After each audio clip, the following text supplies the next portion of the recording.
morning. Good morning. Good morning and welcome.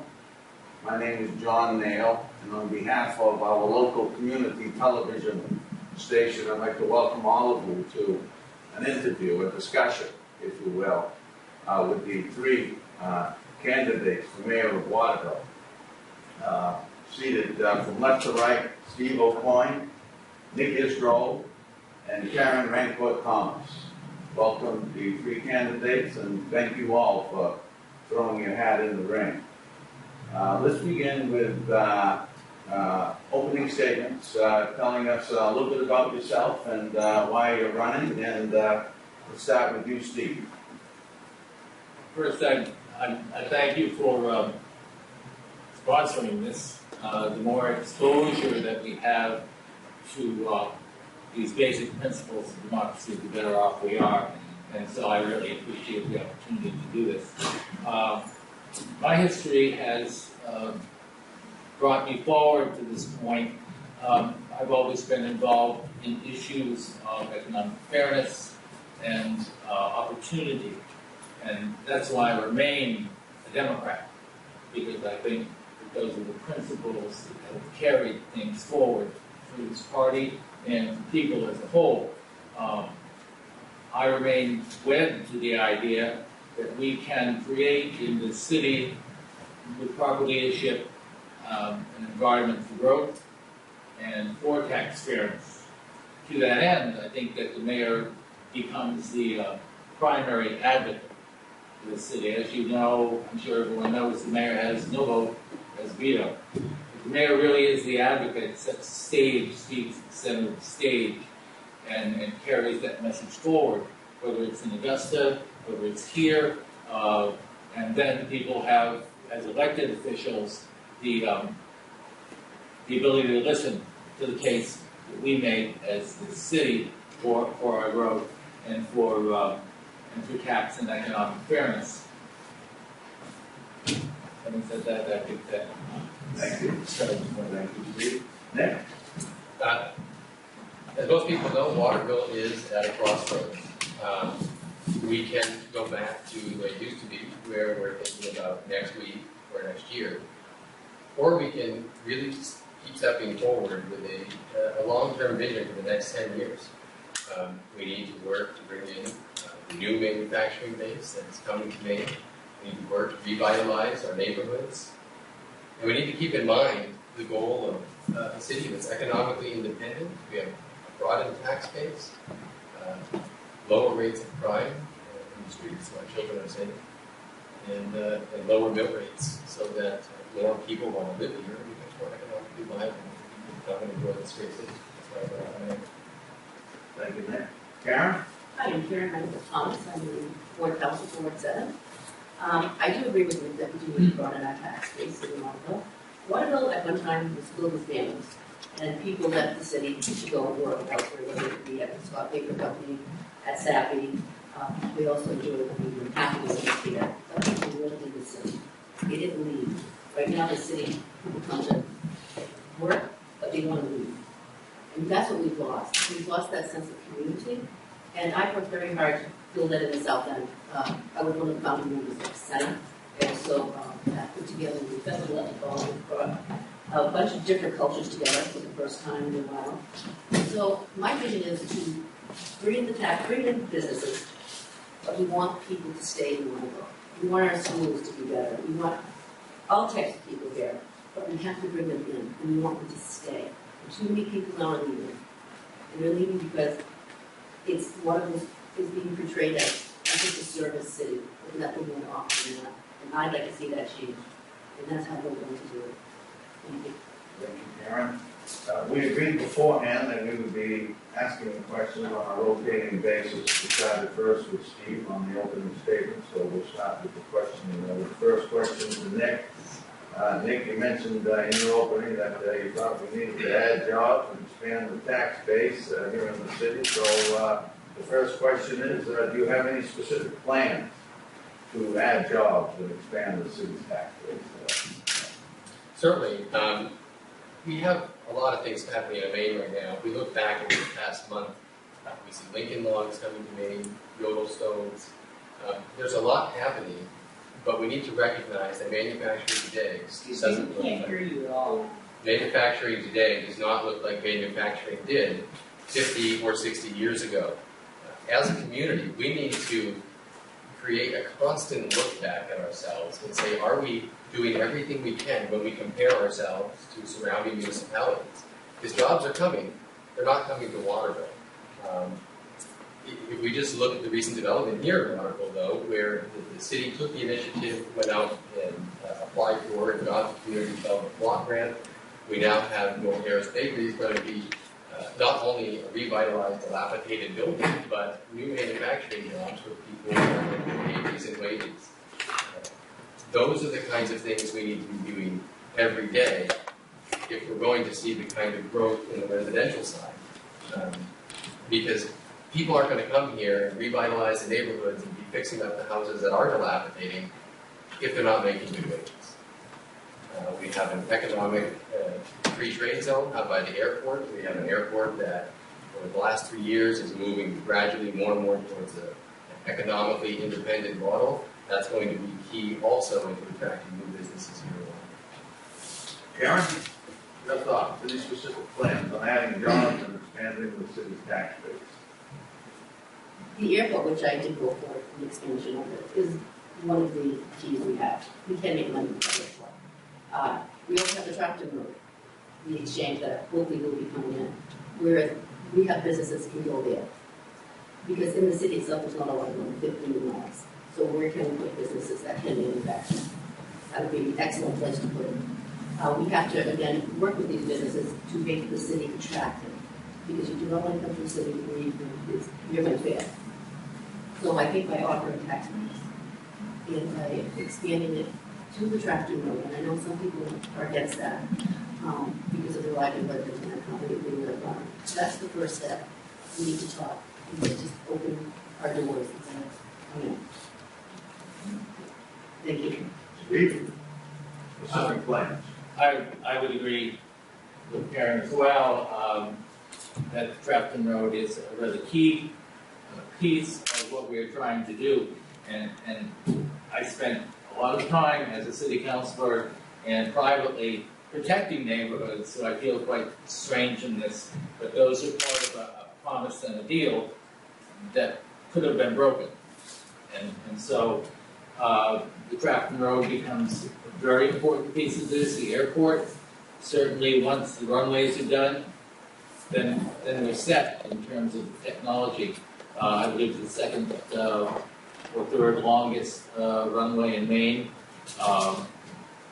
We also need to engage all of the organizations in the city in a broader sense to help us with that search.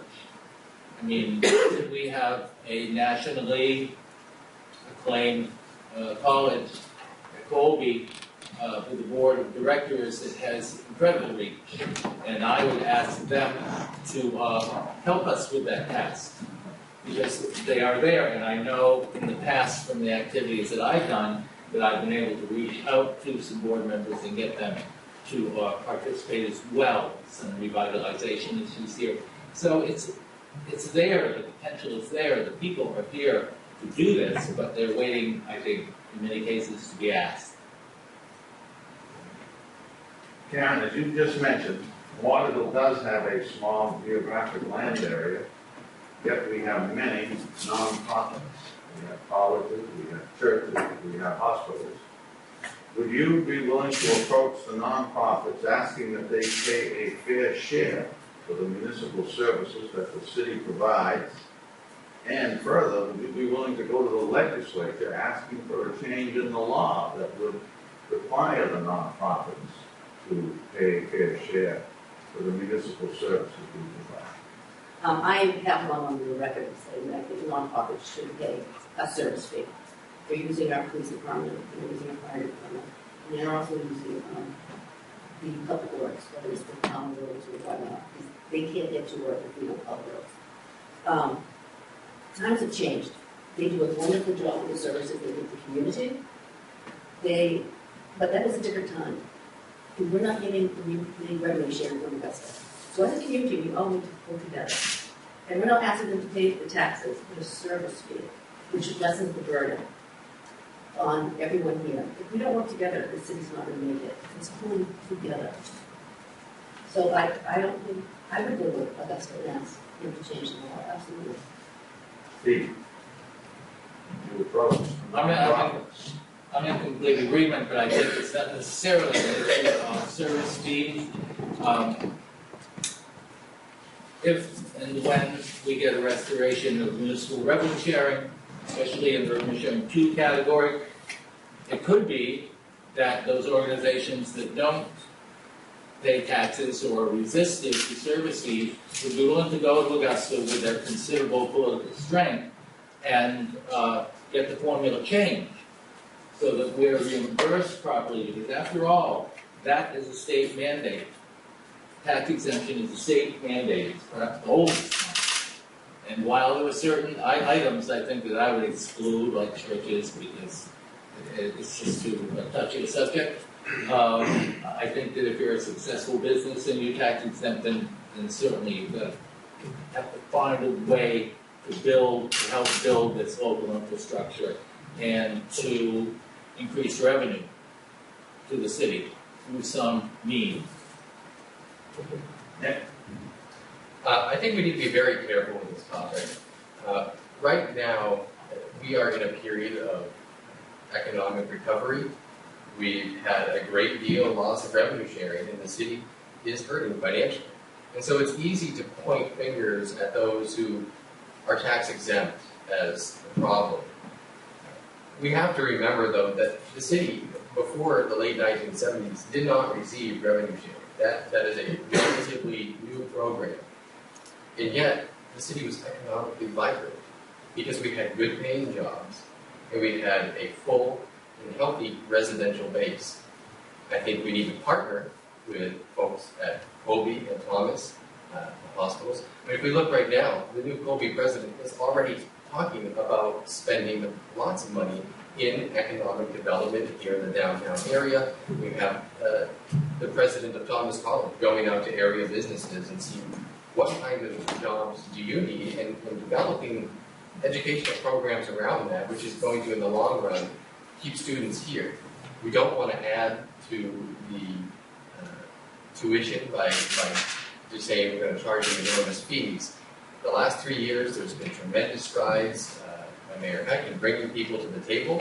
I think we need to continue that. I think we're just turning the corner on strengthening these relationships where we're going to see that kind of economic input from these nonprofits and working together with them without demanding some kind of fee from the state. Thank you. Steve, what is your position on the recently enacted pay-as-you-throw trash collection policy here in the city? Well, again, I'd like to stay away from that one. Only kidding. I think I'm going to say that it works functionally for me. I think there's no question. I've been recycling for years, and I think we need to get there. I have knocked on maybe 1,500 to 2,000 doors, and I have not heard a large volume of complaint. So when people ask me, I say, let's see how this works. And we have a referendum that will come on it, and we'll see how viable it is. So do I have a position right now? No, absolutely not. I'm perfectly willing to wait until people get used to it or not, and then have a verdict by a referendum next year. Okay. Look, it saddens me that we are in an economic situation where people, on top of the taxes they're paying, have to pay the $2 for trash. That said, that is a byproduct of the economic situation we are in, with a reduced tax base and with a lack of revenue sharing that was cut off quickly rather than working with the municipalities and have that cycle happen. My hope is that between now and the June referendum, we can come together as a community and really talk about the issues we're facing, because there are some legitimate concerns that unfortunately were not the focus of the original debate that was here at City Hall, which is we have to get our tipping fees down. And how we're going to do that, I don't know. But we need to come together with a respectful dialogue between now and June and find a situation that, A, we have to reduce the trash, but B, works for the community. And I think there's probably a lot of options and compromise, but we have to do something, we can't do nothing, and we need to figure it out. When this first came up at the council chambers, I voted against it oftentimes. I voted against it as well. I was taking the viewpoint of my constituents in the South End, and I said, these are the people that came to me and said, vote this way. Now, looking around my neighborhood, at least 3/4 of it now, they do not have their trash picked up by the city anymore.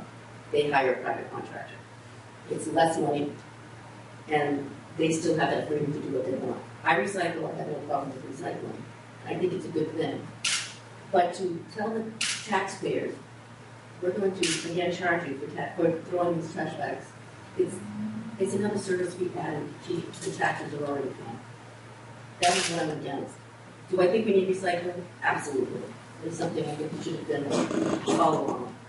But to charge, I think it's pay as you grow. And I'm not going to change my stance on that. But I do think we need to come together with dialogue in a respectful place. Because when people are passionate, people get angry. And they're not angry because they're mad at you, they just want to get their point across. And we have to respect that. And if someone comes up in front of this council, we need to respect that. We need to respect everybody that comes in front of here. But we need a dialogue. And the dialogue means, if you don't agree with it, that's okay. It's not wrong. You're not wrong to disagree with me. But you've got to give everyone respect for that. So yes, I am against pay as you throw. Nick, with the recent award of federal and state funds for improvements at the airport, what role do you see the airport playing in the city's future? I think the airport is going to play a tremendous role in the city's future. Like I mentioned before, we have a foreign trade zone at the airport, or by the airport, that has yet to really be utilized. We need to get out, we need to market that, we need to work with all of the economic development groups we have in the area to continue to spread the word. With the Trafton Road expansion, I think we're going to be able to see more goods shipping in that direction as well as towards the A and B direction. And it's also going to be an attraction just to bring people into the state of Maine. There's a lot of people that we can bring in more and more flights who may not want to go to Augusta, but they're heading north. We're just that next stop on that charter flight path or private jet path that's going to bring people in. I think it's a wonderful thing. I think the city's going to start making money off it very soon. The economic situation is really turned around because of the management of the airport. And like I said, there's also a great potential for trade there. Yeah. I do agree with Nick. Like I said, I did vote for the expansion, realizing what an asset it is, it will be in the future. But we need to get more flights in, because we are competing with Augusta.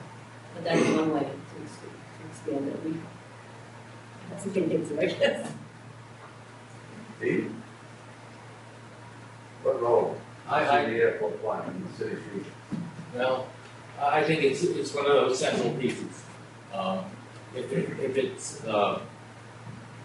it's grown and shaped correctly, because you do have that free trade zone there, but I think there's also a last stop seasonally, for instance, before skiers head to go and beyond, and we certainly could attract those kind of flyers every summer. We see an increase in private jets, and we know that the fuel sales is what's going to keep this thing afloat for now, and that's the thing that's kept it afloat. So it's necessary to attract more traffic to get those sales, and then we can hit a transition where we focus more on, well, what can you bring besides just the jet that needs fuel? So that's a matter of inclusion, being welcoming, of, again, reaching out to people in the city who have contact with those flyers to be advocates also for us as a community and our growth. Karen, this government has threatened to cut all municipal revenue sharing funds to towns and cities that provide aid to undocumented immigrants, refugees, and asylum seekers. Where do you stand on that? That's a slippery slope, I would say. I think that if people are coming to this country illegally, they should absolutely get everything, not everything, I should say that, not that. They should get aid, they should be helped. As far as, did you ask me about illegals also? Or just legal? Well, I'm framing it in terms of legal, because the legals are the only ones that we can legally give funds to, okay? If you're legally here, If they're illegally here, you're right, no. if they're legally here, absolutely, you're here for a reason. And what the term, Undocumented immigrants, refugees, and asylum seekers, they're usually here legally. you can't turn your back on people and let them fail. I think this country was founded, it is founded on the fact of helping people. And that's a sad statement to our society if we do turn our backs on them. I think the heart of America is generosity and understanding. I think as long as people are in a legal framework, then we should do what we can to help them. I think it's very unhelpful if the governor takes that kind of a position when he grew up in an environment where people needed help, and that happened all around him. I think the governor is simply using these things as kind of a scapegoat, and hopefully there's going to be a change, and we'll have less divisiveness from Augusta, less negative input, and more of a positive vision for where we should go with this, because my grandparents, who ended up here, my Meme and Pepe, were immigrants from Canada, and they dragged their stuff down here. And fortunately there was enough opportunity at that point, and they were industrious and hard-working, that they ended up making a life here, having raised 4 children, and being very happy to be part of this community. If somebody is here through the legal channels, they are not an illegal immigrant. Those people we do help, I think, will continue to help.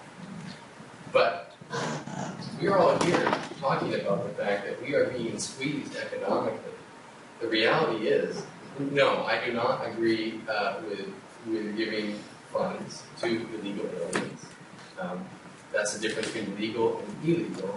And I do think that we need to differentiate between a true asylum seeker, because like you said, those folks are typically here through a legal channel. Those are the folks that we need to be taken care of, and we need to work with what we have.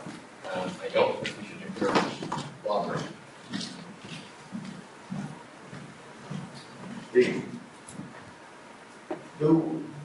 Should the city take the same rigorous approach that the state is taking at the state level regarding welfare to individuals?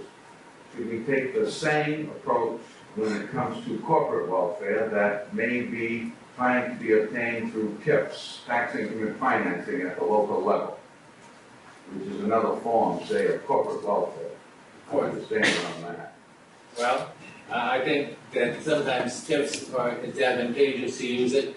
Unfortunately, we're caught up in an environment where communities and states have these tools. I mean, you saw the recent attempt in Tennessee to unionize the Volkswagen plant, and the state intervened and enforced, in fact, those workplace members to reject unionization by the UAW. I think that when TIFs are used for development, they're fine. I think when they're not used for development, then that's wrong. I mean, I felt all along as a counselor that to be very judicious in the use of this, because after all, it is a tax break. No question about that. And so you're giving away money and saying, well, okay, because you will produce this much more for us coming in the future. But it makes me nervous when that field can be expanded beyond jobs and economic development. There was a recent discussion about maybe using a TIF for housing in St. Francis. And I would suggest that we really should hold our cards on that and just use it for serious economic development. That assessment should be made, you know, and that's a tool that can be used. It should be used very judiciously because existing businesses can't get that kind of break, you know, so it's very touchy. Nick, where do you stand on tips, tax increment financing here in the city? Well, I think it depends on how you use them. Like Steve said, the reality, we have some bad tips on the books right now that the city's paying a lot of money for. But I also think that we have not come close to exploring to how creative we can probably get with the tax incremental financing. I mean, we need to be realistic. This city is desperate for good paying jobs. And if we look around, we're competing with every other municipality in the state. This is one of the very few tools that municipalities have to use to attract those companies as far as an advantageous tax rate. If we don't do it, somebody else will. And frankly, I would rather do it and know that I might have 10 more people in my city that are getting paid good wages and going to probably move here and fix up houses. It's a domino effect. I think if they're used wisely, I think they're a great thing. I think we should continue to explore various ways that we can use them. And I will concur with the two gentlemen here that if used wisely, they are a plus for the city. But it's how we use them. If it's with job expansions, business expansions, absolutely. But as you said, like St. Francis housing, no. They have enough money to do what they need to do. So if we keep it in the business realm of expansion and jobs, absolutely. Let's see, Nick, there has been talk recently about changing the traffic on Main Street from one-way to two-way traffic on Main Street. What's your thoughts on that and other thoughts on ways to improve our downtown?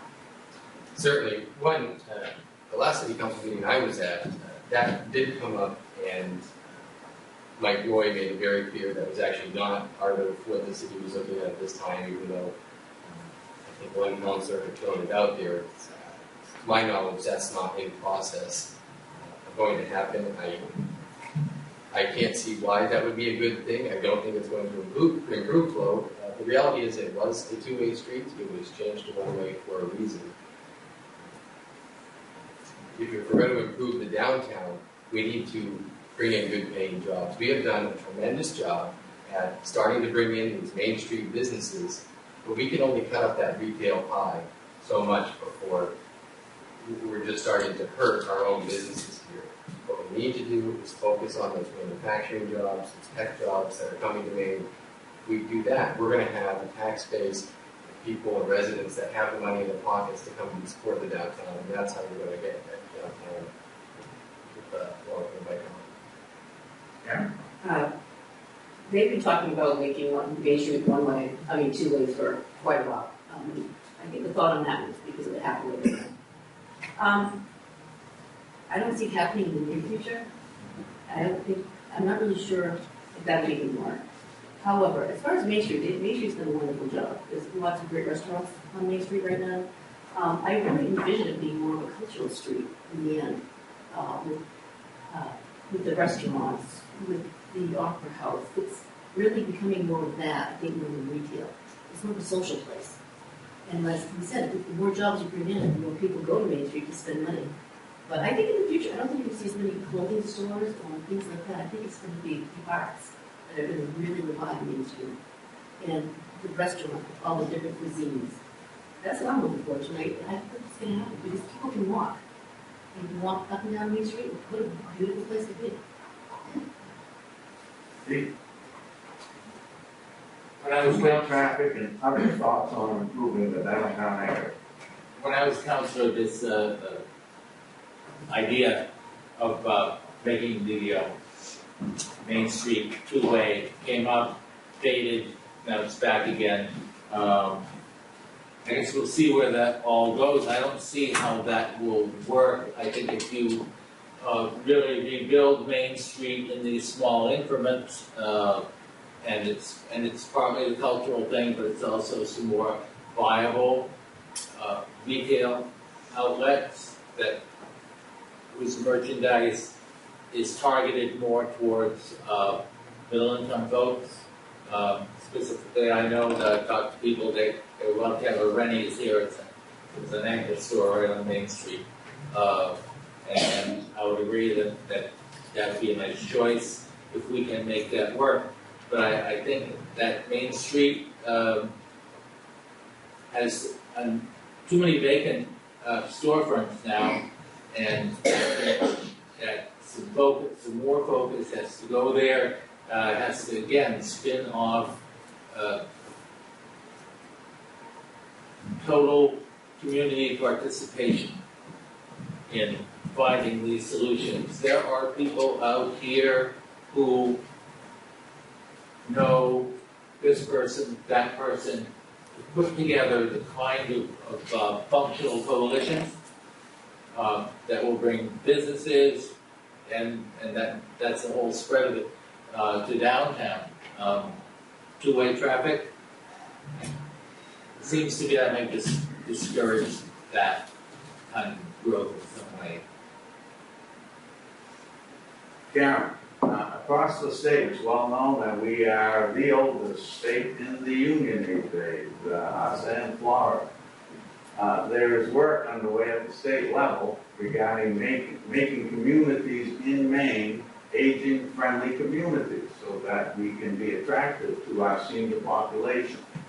Do you have any thoughts on how Waterville might engage in that type of planning and activity? Well, I'm part of that aging community right now, and Florida looks better than me in the winter. However, I really don't have any thoughts on that. I haven't given it any thoughts. Waterville go, people come home. People always come home. And we have a lot to do in this area in the sense of we can Belgrade Lakes, and we have the outdoors, we have skiing, and I know people like to ski. So if we make Waterville kind of a center place, and you can live here or have one of part of it is the elderly housing or something like that, and then you can go and travel about to do the winter sports, that would be great. But we need to create things that people want to come to Waterville for, whether it's recreation, whether it's the arts. We have to want people to come and stay here. And to bring people back, that's what we're going to have to do. And it's the snowbirds, and they're probably from Waterville anyways. But we want them to stay, at least part of the year. So I would bring them. Steve, how can we be more of an aging-friendly community? You know, I think I've spent a lot of time on the issue of tax-exempt properties, and so going out to see people is very interesting.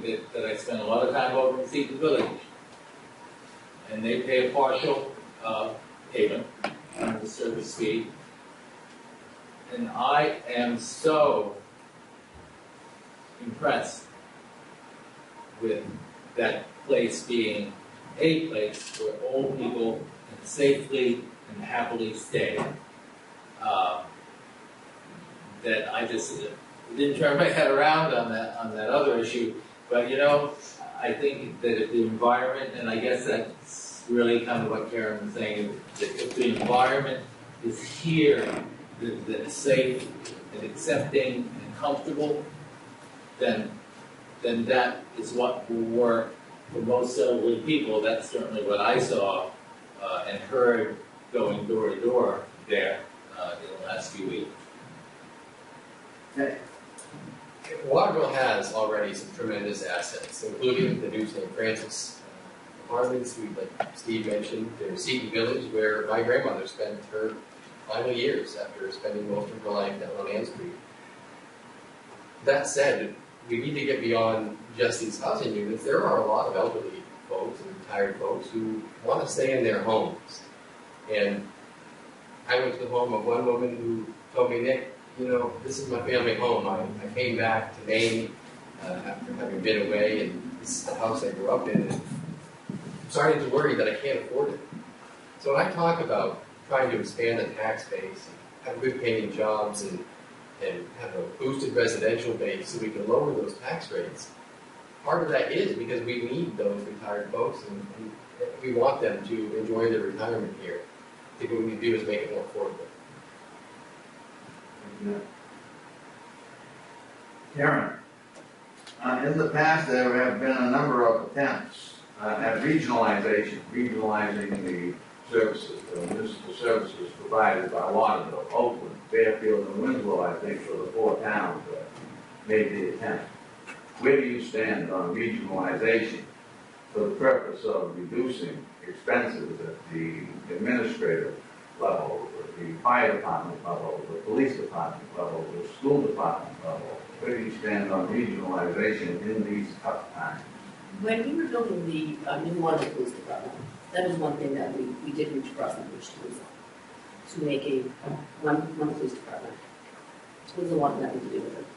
And I find in most of these communities, they want to be their own separate entities, which is fine. I think they feel that Waterville will usurp them if they do go in with us on things like that. But we do share a police chief with Winslow, and that seems to be working fine. The AOS 92, and I do work at the Waterville Junior High School. We do share a superintendent, and that works well also. I think that regionalization at times is maybe the time to do it. It's not going to hurt us. It's not going to hurt this community. It's a good thing.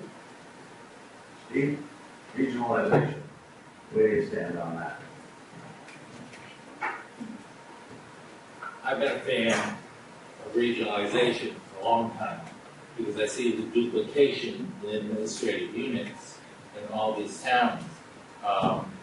And I have a brother-in-law who splits his time in Florida and lectures on how broad-based their government, local government situation is. I'm not saying for Florida, but I'm saying the territoriality that hinders us.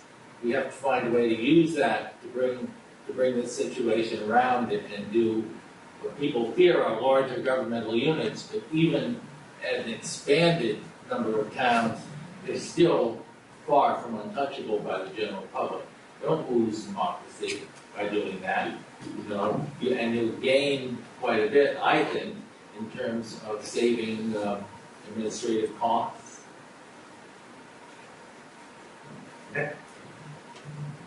If people want local control, regionalization is going to be a must in some things. You can't have total local control and not work with those around you and have the lowest tax rates around. That just doesn't work because there is a lot of duplication. As we just heard, there is a fear among communities of losing that community identity. I mean, we look at who's around. We have Waterville, Winslow, Fairfield.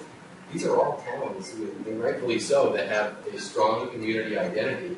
I think if we can work to ensure the people in our communities that you're not losing your purple and white Panthers at Waterville or the Black Raiders, you're still independent. You're still going to have that identity, but as was mentioned, you share a fire chief. I think it has to be delicately approached, but I think it's a must.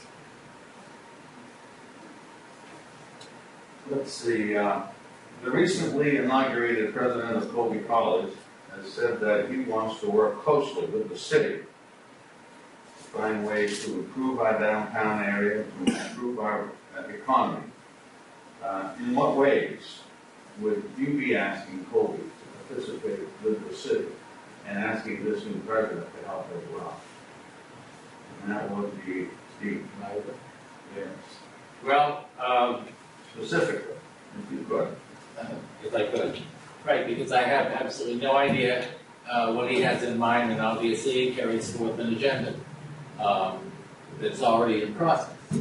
So I think I'd like to hear what he has in mind for that, and then we can work with that. They are the major economic engine of this town. Their employer and their staff doesn't necessarily live here, but maybe one of the pieces that could happen is first an open conversation with the new president about what is needed, so that the city, the community sets the definition, and it's not left up to Colby to necessarily decide what they're going to do or not do. When I say we need to work with our nonprofits, not against them, this is precisely the kind of thing I'm talking about. When President Green was in Chicago, he went to an area of Hyde Park that was totally dilapidated. And through his vision and leadership, put in millions of dollars of economic investment that not only reinvigorated storefronts so that we could have businesses, they could have businesses there as independent economic engines providing jobs, but also provided housing for students above those businesses. I mean, these are the kinds of ideas that we need going forward. I would prefer to look at Colby as a partner in those kinds of projects and not as the major economic source for Waterville. I'd like the major economic source for Waterville to be something like the in-state machine, expanding on the tractor road, providing good paying jobs. Colby's a wonderful thing, so is Thomas College, who we shouldn't forget. That's a business school. But I think there are some specifics out there that I think President Green would be more than willing to work with whoever is the mayor and council here to expand on those ideas. I don't think there's an agenda to push. Aaron, how would you work specifically with Colby? I think that most people in the city find Colby is a mysterious college, because we know it's there, and we know there is communication with the city. But the majority of the people who live here don't really know anything about it. I'd like to see dialogue with the president and faculty to come and have a look at community questions and answers. And by getting to know them better, they're going to get to know us better. And that's how we open the dialogue up to work with Colby, with Thomas, with the hospitals. Because when you sit there on the hill and don't communicate with the people here, misconceptions are all over the place. And like, well, why aren't they doing this or why aren't they doing that?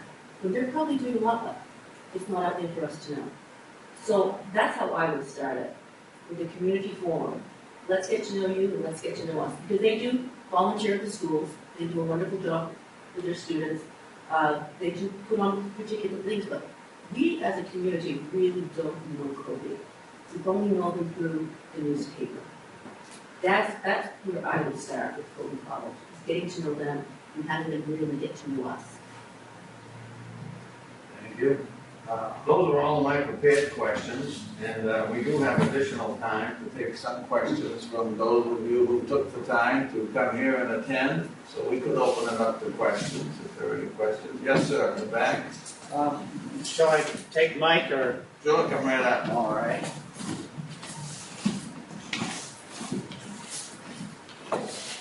My name is Ernie Brolin, and I have been working on an issue of tremendous importance to me and my family for 6 years. My house was engulfed in wood smoke. A neighbor of mine had a heart attack. They took him to the hospital, cut open his ribs, pulled it apart, and went at it. Tremendous pain and suffering. And my daughter had an asthma attack that could have killed her. And the city did not enforce its laws. I went to work as a volunteer with help from Governor Baldacci's office, where I received governor's commendations. We did breakthrough scientific work, modeling or estimating the pollution from stoves and fireplaces, and we got very bad results. And this has resulted in new NSPS standards for all wood-burning equipment, but they won't address the old equipment. They say it's the responsibility of the cities and the states. The EPA and the states both agree that the responsibility for enforcing the Clean Air Act lies with the cities. And this does not mean that they have to put in a new monitoring system, because the EPA Inspector General says the entire monitoring system is no longer working like it used to. There are cheap, inexpensive ways of monitoring what the background pollution is in Waterville, and the EPA is advising all victims like me to look at the visibility.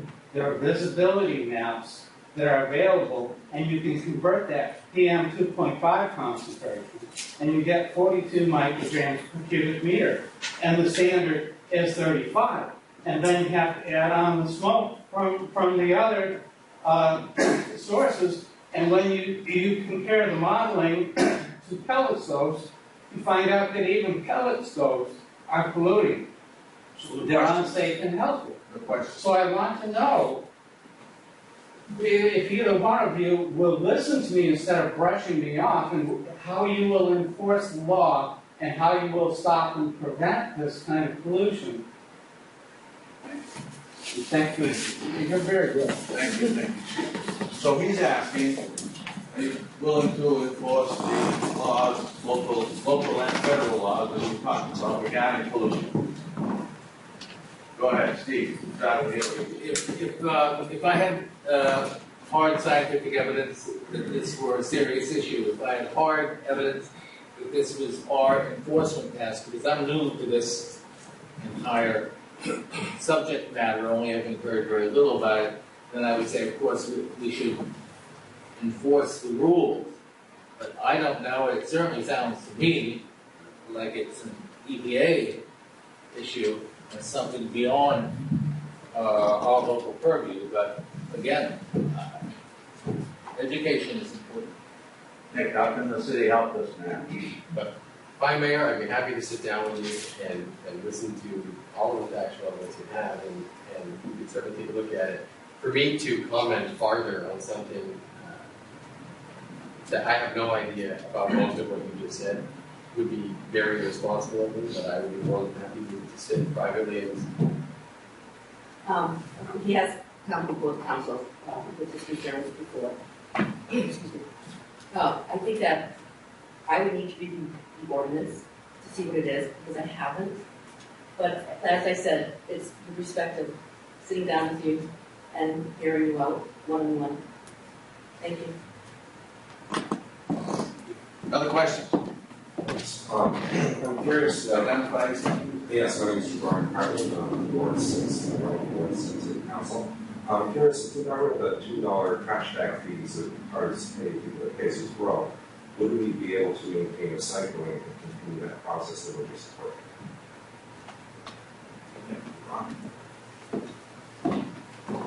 Go ahead, Nick. yeah, I'm happy to answer that. Would we be able to support recycling without the $2 fee? I don't know. I mean, the reality is the recycling costs money. But the city is also seeing a lot more savings than originally expected with the recycling in place. I think what we need to look at is, are people going to continue to recycle? I think that that's part of that dialogue that we need to have between now and June. Because it is saving us a lot of money. That's what I got. Yeah. I think we'd have to look at the budget. I'd like to see recycling stay. If at all feasible, I think it's great for the environment. It teaches responsibility. But I think it's something we need to look at the budget for next year. Can we afford it? If we can afford it, absolutely. But again, dialogue, talking, what do the residents want? Sometimes we forget. These are the people we represent. We don't represent these little groups. We represent the whole of Waterville, 15,000 people that live here, whatever the population is. That's what we have to remember. It's what the majority wants. Steve, where do you stand on that? Well, I think that again, this is a matter of listening, this is a matter of public dialogue, this is a matter of hard evidence based on reduction of the total amount of trash we tip, and whether the balance sheet shows that we can sustain viable and not oppressive recycling program. It doesn't create too much hardship. Thank you. Questions? Come right up.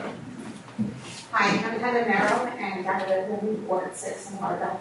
And as we know, the mayor has the power to do that, and is ambassador to the city. And I'd like to know, why are each of you passionate about Waterville? What's your passions? And what would you tell people about Waterville as you're an ambassador to us? Good question. I grew up in Waterville, still living in the same house that was built in 1850 by my family. Waterville is really full of people that care, and that's what we bring to the table. I mean, that's why we've had all these conversations with people who are getting so upset, is because we're passionate in Waterville. And I think everyone here wants to make the city better. And as an ambassador to the city, when you go out, we want to say, you want to come to Waterville, you want to put your business here, because this is what we offer. We offer people that want to work. We're looking towards the future, we're not looking back. The past is gone, there's only forward now. And we have everything you need, we're in the center. You can an hour to Portland, 45 minutes to Bangor. You can go to the coast. We are Central Maine. That's what we offer, and that's what we need to promote.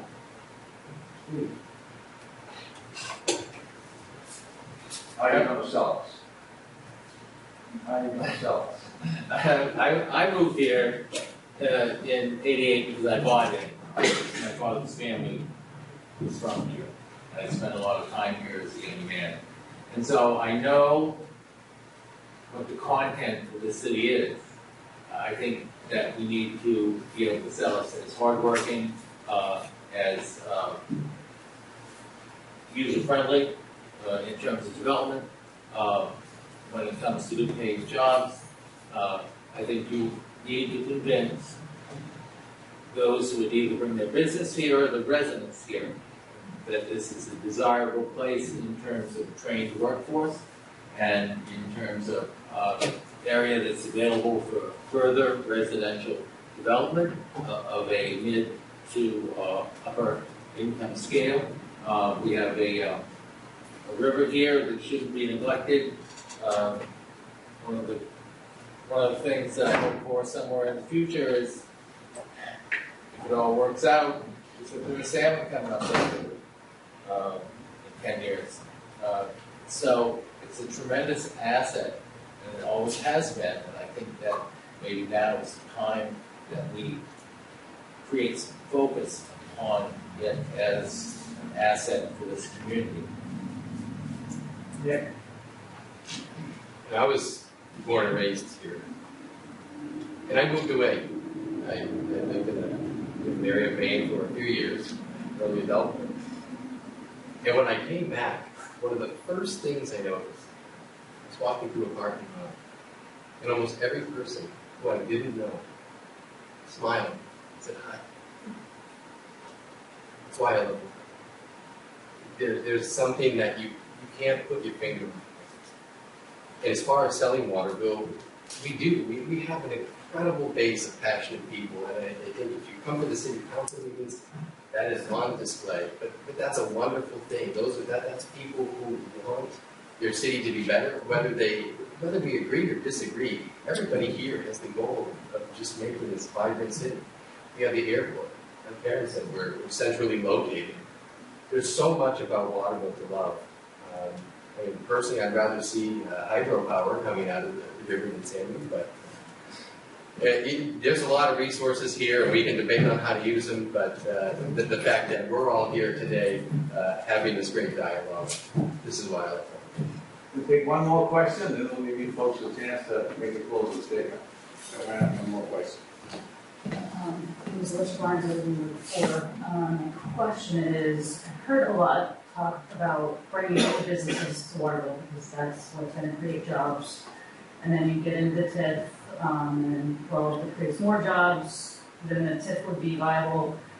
But small businesses employ 90% of Mainers, and most of them are paying more than minimum wage. So I want to know how you guys would better help promote the small businesses that are already here, because as we know, we've just lost a few of them. And I think a lot of business owners, I also work for the Red Barn in Augusta, so we have a very different way of doing things. And I've talked to some business owners in Waterville, and I've talked to many in Augusta, because they always come close to us. And I know it's come up, well, hire an economic developer, but that costs money, and we don't want to be spending money. But maybe a development committee that's working with the small businesses, ask them about their needs, whether it's marketing, and I know there's some going on with the Chamber and Main Street, but, and I think the key ingredient is building that sense of community, and then people are going to be more likely to go to those small businesses.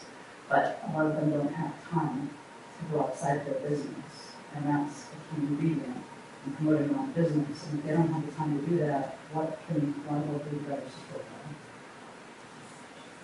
Thank you. Go ahead, Karen, we'll start with you. That's a really, actually, very interesting question. I'm actually glad you brought that up. I haven't really given that much thought, but you know sometimes when they host like different like job fairs, a lot of people are host to that when they have those center. All small businesses come together so people can see it. Market it that way. Do different marketing with one on Main Street. Katie Cobb, the Chamber. Like we can get together like certain times of the year to promote all these small businesses in one place. So people say, oh, I didn't realize that shop was open, but these are my warriors. So different marketing like that. But that's a great question. Steve? I think that Alicia's right that, I mean, small business is the heart and soul of income production in Maine. Most pay over the minimum wage, although certainly I think that's an important mark to make. So I think that Waterville has to speak to that as a community with voice and say, well, I mean, you can go shop at Walmart if you want, it's fine, Home Depot, but they're paying something around minimum wage. If you go over here and buy your building supplies at Ware Butler or McCormick's, their people are making on an average $1.50 to $2 more. So I think that this city is going to make some strong statements about the necessity of using small businesses engine as their engine too, because those are the businesses that will raise the wages of workers more readily. That money goes out onto the street and supports small businesses even more. So it has to be really like a focal point of the mayor as an advocate and the council as advocates for the city, and perhaps if we can find the money for an economic development director,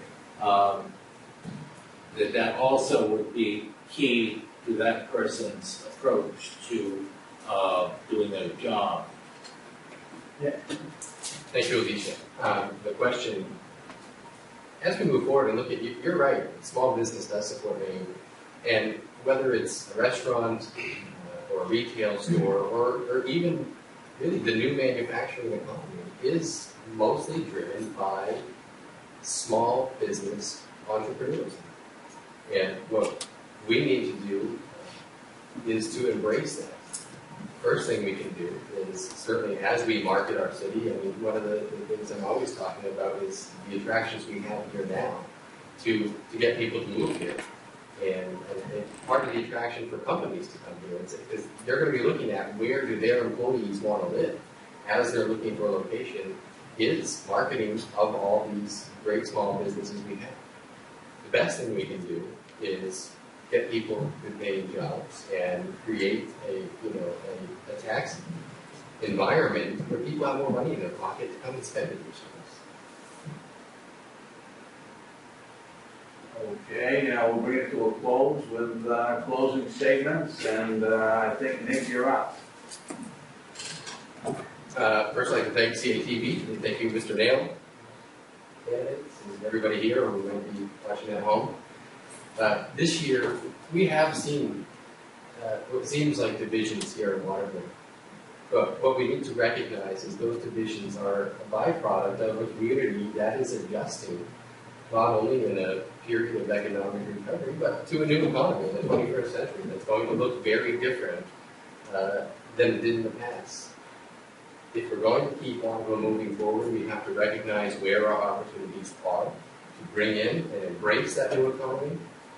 We need to know where the jobs are coming from, and they're coming to Maine. We want them to come to Waterville. We need to attract new homeowners, and we need to work tirelessly through zoning and codes to bring back our dilapidating neighborhoods.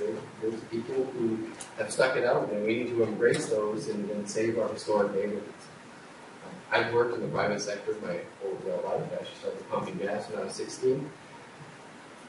I also work in one of the most regulated financial sectors in this country, and working in the finance office, I know by what I do every day how private business and communities work together for a shared prosperity, and that is the only way forward.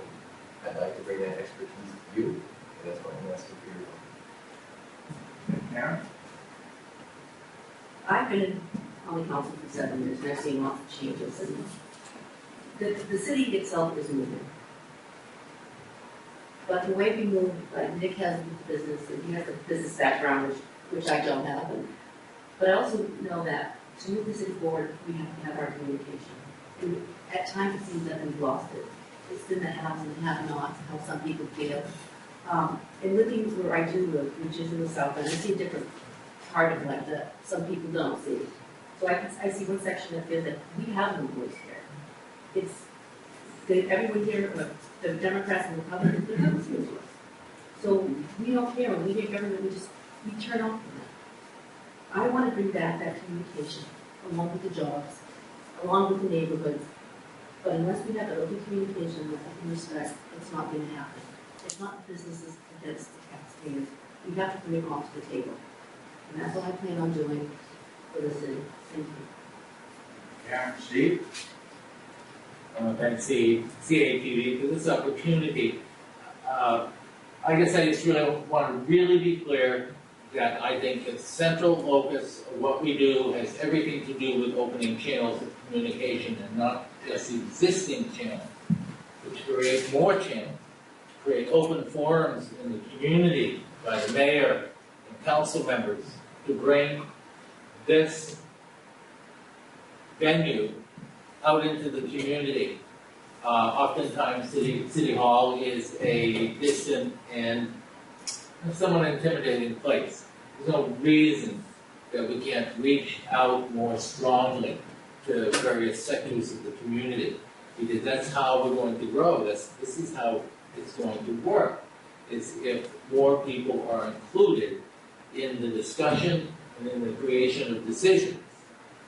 I just think that it's absolutely essential that we do that in order to create a broader, more effective voice to bring this city back to a standard that we much rather have than the current trough we're in now.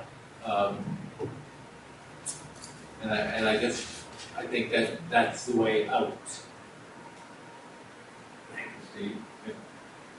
And on behalf of Community Action Television and behalf of the entire Waterville community, I thank all of you for not only taking the time to come here today, but also just taking the time to throw your hat in the ring and provide the city with some great leadership that I think any one of you would provide. I thank all of you for coming here.